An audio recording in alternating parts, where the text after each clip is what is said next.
On one, Cliff Mitchellmore and Debbie Thrower present Lifeline.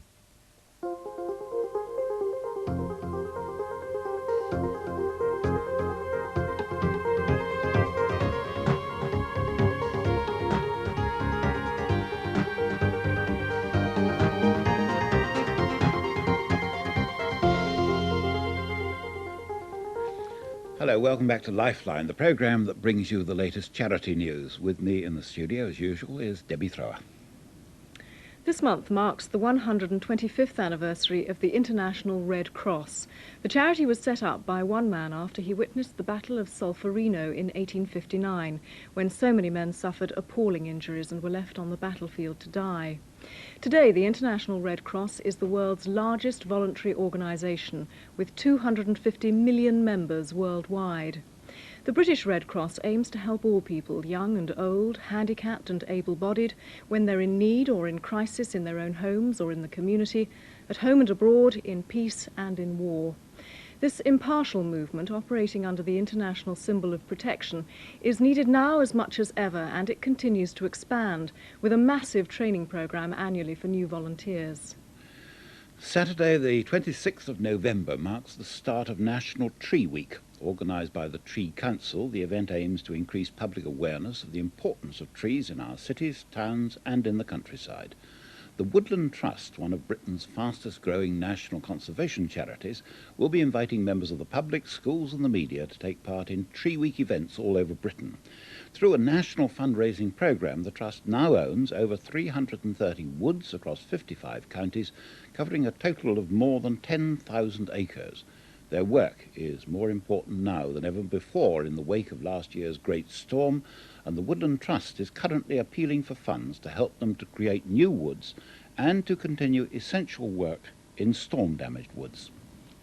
On Monday the 28th of November, there'll be a sponsored snooker challenge at the Park Lane Hotel in London. Top names from the game, including Steve Davis, will challenge celebrities to raise funds for the Down Syndrome Association. The association, which this month celebrated its 18th birthday, aims to increase awareness and improve resources for public and professionals, as well as providing the vital advice and support for families with a Down syndrome child, from the earliest days through to adulthood. Given the right kind of help early on, most people with Down syndrome are only mildly mentally handicapped and can enjoy useful and fulfilling lives.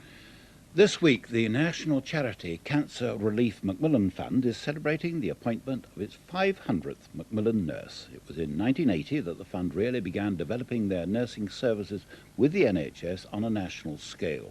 These nurses are specially trained to advise on the control of pain and other symptoms, and also to give emotional counselling to their patients and their families. Cancer Relief Macmillan Fund wants to continue working with the NHS to increase the number of nurses, particularly in hospitals where they work with staff on the wards and in outpatients. This month's Lifeline appeal is made by Brian Redhead on behalf of the St Oswald's Hospice in Newcastle upon Tyne.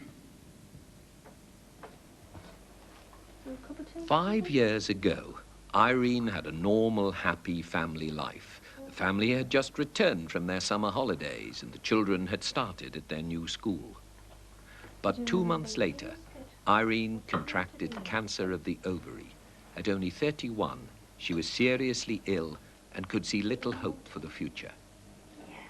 When my problem was diagnosed and I was told that I did have cancer, it obviously had a devastating effect on the whole family, and it was something that I wanted to talk about so that I could cope with it within myself. But it wasn't always good to talk to the family and upset them. But there was help for them. After a course of chemotherapy in hospital, Irene came here to St Oswald's Hospice in Newcastle upon Tyne. Now, this is a specialist care centre dedicated to improving the quality of life of patients like Irene with cancer or some progressive illness, and with helping their families to come to terms with the upset. St Oswald's is only 2 years old, and staff at the hospice look after as many as 90 patients and their families at any one time. It doesn't replace existing medical services, it adds something more. Here they help patients and their relatives cope with the pain and the emotional problems often present with a progressive illness. It was in this ward that Irene stayed when she first came to the hospice. Jenny has been here for 2 weeks. There is no barriers between the nurses and I, no barriers whatsoever. So if I get upset and they're passing the corridor, they come straight in and ask me what's wrong, and they sit with me for quite a while till I get myself calmed down, which is wonderful.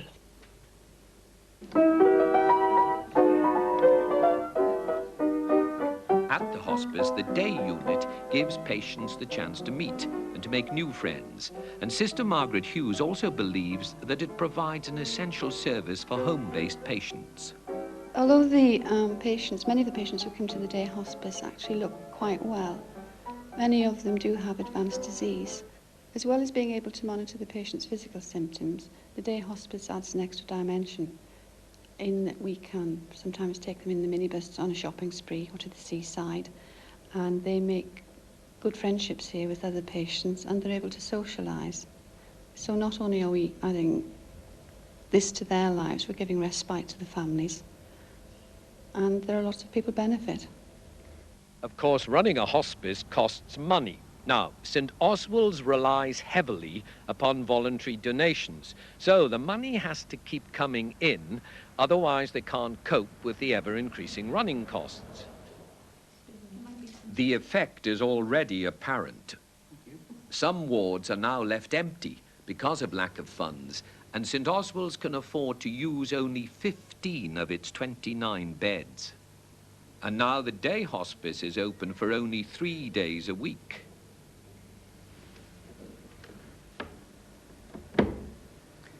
If it had the money, St. Oswald's could fill this day hospice 7 days a week, every week, and still not meet the demand. If it had the money, it could fill all its beds all the time and still not admit all the people who need to be here. At present, it gets no money from the National Health Service, so it needs to get its money from somewhere else or from someone else. St. Oswald's needs £12,000 a week at least, every week, to do its work, its good work. Yes, I've been very well. Happily, Irene is now responding well to treatment, but she still needs the hospice for medication and for support. St. Oswald's looks after patients from as many as 6 counties in the northeast of England, an area that has the second lowest number of beds for terminal care per million of the population in the whole of the United Kingdom.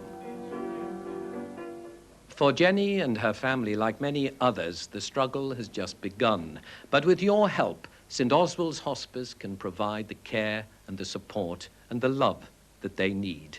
The hospice movement, you know, is the best thing that has happened in this country for years. It's concerned not just with the care of the very ill, it is an affirmation of the living. It's a constant reminder that life is not just chronological.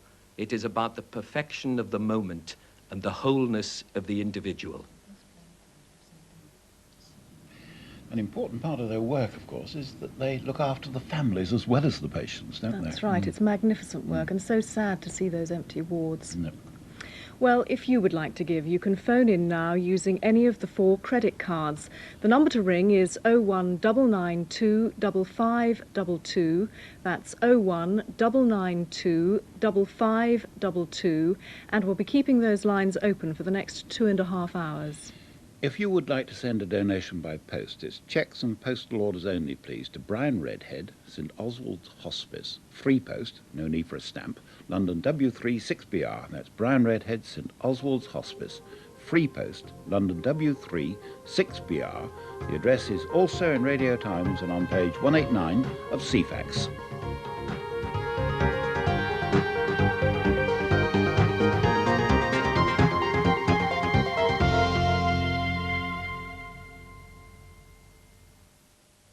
BBC Two's Money programme in 10 minutes questions whether house prices will fall as a result of soaring interest rates. There's also a report on the wind of change blowing through the world of TV franchise.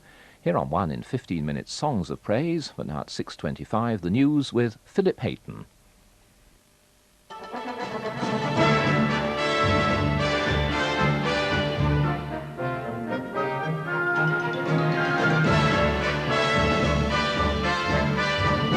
Environment Secretary Nicholas Ridley says a massive increase in nuclear power stations will help combat world pollution.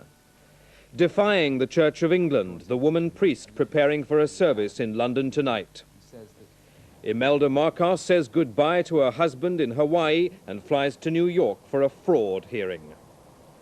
And the Queen Mother unveils a statue to the Battle of Britain commander and says, "We owe him so much." Good evening. The Environment Secretary Nicholas Ridley has said that a massive increase in nuclear power is necessary if the problems caused by the greenhouse effect are to be solved. That's where atmospheric pollution traps the warmth of the rays from the sun, which then heat up the surface of the earth. His remarks come as many countries prepare to sign a United Nations declaration to freeze conventional power station emissions. But Britain's been criticised for not cutting back its emissions further. Labour's environment spokesman John Cunningham says that a massive programme of nuclear power would fly in the face of reality. The environment has become one of the Tories' favourite topics in recent months. The ticking of ecological time bombs like acid rain and the greenhouse effect even reaching prime ministerial ears, with Mrs Thatcher making it plain to the Conservative conference in Brighton that problems caused by industrialisation are now very much on the Tory agenda. And these have created new and daunting problems. You know them: acid rain, the greenhouse effect, a kind of global heat trap, and its consequences for the world's climate. The answer to carbon emissions from coal-fired power stations, Nicholas Ridley believes, is a massive expansion in nuclear power, though he refused to speculate today on how many extra power stations might be needed. But if we want to arrest the greenhouse effect, we should concentrate, like the French are, on a massive increase in nuclear generating capacity. Nuclear power stations give out no sulfur and no carbon dioxide, so that they are, as it were, the cleanest form of power generation. Mr Ridley is well aware of the opposition a massive increase in Britain's nuclear power stations might provoke. He's banking on the fact that there is also public concern about acid rain and the greenhouse effect. And in his words, the public can't oppose both. It's really quite incomprehensible. It will not tackle the greenhouse effect. That's the first result to make clear. Scientists are showing that we cannot build enough power stations at the speed required to solve that particular problem. We're not just talking about Britain, we're talking about the need for nuclear power stations throughout the developing world if one looks at Mr Ridley's solution to the problem. So first, it won't solve that problem. Secondly, what are we going to do with that level of waste? These questions haven't been answered. The government's also under attack for not agreeing to cut nitrogen oxide levels by 1/3, along with many other European countries, though a UN declaration of a freeze is due to be signed in Bulgaria on Tuesday. There's a growing belief among MPs that the Chancellor's autumn statement, expected on Tuesday, could include an extra £1 billion for the health service. But it seems that won't prevent a rebellion by some Conservatives against plans to charge for eye tests and dental checkups. More than 60 have signed a Commons motion calling on the government not to bring in the charges. Dame Jill Knight said today that the rebels would not be bought off. The protests would go ahead if ministers refused to climb down. Labour's Treasury spokesman Gordon Brown said the government was callously refusing to provide the small amounts of cash needed to respond to all-party pressure against the charges. An American woman priest is tonight set to defy the Church of England authorities by conducting a service for supporters of the movement for the ordination of women. The Reverend Suzanne Fajol has been told by the Bishop of London that it is illegal for her to act as a priest in this country. But she and her congregation at St Benet's Chapel at Queen Mary College in East London say they will go ahead with their service. The St Hilda's community has been worshipping at St Benet's for 18 months. The community was founded with the aim of organising services led by women, and over 20 female Anglican priests from different parts of the world have come here to take communion. Suzanne Fajol, who was ordained in the United States and is studying in Britain, has become its regular priest. She's performed the full priestly role, something she's licensed to do in America, but which is strictly illegal in the Church of England, including the Eucharistic prayer. The Bishop of London, who has ultimate authority for the building, is the leading opponent of the ordination of women. His legal officers have ordered the community to leave or face action for trespassing. I think it's really appalling because they've allowed the building to be used by the ecumenical chaplaincy. We see ourselves to be an ecumenical group, and for them to throw us out without any real apparent reason that we can see, given that we feel that we are not breaking the laws of the Anglican Church, we find it really appalling. I believe it sets back the cause for the ordination of women, because I think basically people are frightened of what would be involved if women were ordained, and if they're frightened, they become only more frightened if they see militant women and women who are engaged in demonstrations and possibly breaking the law, and I don't think that fear helps things forward. The Reverend Fagel knows that the criticisms and the legal challenges will follow her wherever she seeks to hold communion in the London area. But she says St Hilda's is a London community, and her ministry to its members must continue. Imelda Marcos, the wife of the deposed president of the Philippines, has arrived in New York to face fraud and embezzlement charges. She'll appear in court tomorrow. The former president faces the same charges, but his doctor says he's too ill to leave Hawaii, where they've been living in exile. It was the first time the Marcoses had parted since they went into exile here in Hawaii 3 years ago. The former president is now too ill to travel. So the drama which they'd acted out in the Philippines for so many years was re-emerging, if only briefly. The Marcoses have had a low profile here. Their billions gone, they've had to survive on the generosity of their friends. But that help has not been inconsiderable. The plane in which Mrs. Marcos was to make the 5,000-mile journey to New York was on loan from another millionaire. This evening, the entourage, which included nurses, bodyguards and a priest, arrived at Newark, New Jersey. It was from the Philippines presidential palace that the Marcoses allegedly embezzled $100 million from their own economy to buy vast amounts of New York property. That lifestyle and the exotic dresses which cost millions have disappeared. The woman who wore them will appear in court in New York tomorrow. 2 more Palestinians have died in the Israeli-occupied territories, and Palestinian leaders have called a general strike to coincide with next Tuesday's general election.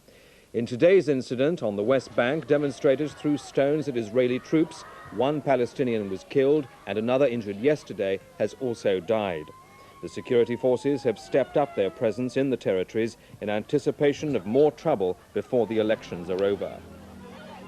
A millionaire Spanish businessman kidnapped 8 months ago by the Basque terrorist group ETA has been released unharmed. Emiliano Revilla walked back to his home in a Madrid apartment block after being set free this morning. His family paid a ransom of up to £6 million after the police blocked previous efforts to hand over the money. Senor Revilla was kept in a tiny cell below ground during his captivity. Police and striking farmers have clashed in the Indian capital, New Delhi. Protest leaders say 2 farmers were killed. 10,000 farmers have camped in the city centre demanding higher wages and better grain prices. They've been lobbying some of the 1 million members of the ruling Congress party who are gathering to mark the anniversary of the murder of Prime Minister Indira Gandhi. Their political rally has had to be moved because the striking farmers are occupying the site. Campaigners against smoking in public places took their protest a stage further today with the start of a trial smoking ban on some intercity coaches. Tomorrow, British Airways will bring in a similar rule on all domestic flights. Most of the smokers waiting to board their coaches at London's Victoria Station were blissfully unaware they might be taking their last puffs for hours. But on board the 2 o'clock service to Bristol, the ban was made quite clear. I would like to take this opportunity in reminding you that this is a non-smoking coach. Thank you. National Express say there'll be no smoking on 2 of their intercity services for a trial period of 6 months. They say it's what the customer wants, but there are exceptions. People should be allowed to smoke if they want to smoke. That's what I think anyway. I'll just have to go without and have about 3 when I get off. We hope to encourage those people who may not have considered travelling with us before to experience a completely smoke-free environment on these routes. And we see that as being an advantage over the competition. But obviously we are concerned with this growing tide